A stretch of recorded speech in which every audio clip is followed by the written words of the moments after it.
putting new battery cells into the original battery pack.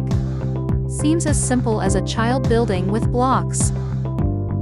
However, we need to consider issues such as how to prevent short circuits, how to prevent thermal runaway, how to ensure structural strength, and how to ensure normal current flow. We have also repeatedly considered the accuracy of voltage sampling and the position of temperature sampling. A product needs continuous correction and improvement from its debut to maturity. And more importantly, it needs practical verification. Our first trial product has undergone 80,000 kilometers of durability testing since it came off the production line. This is our confidence.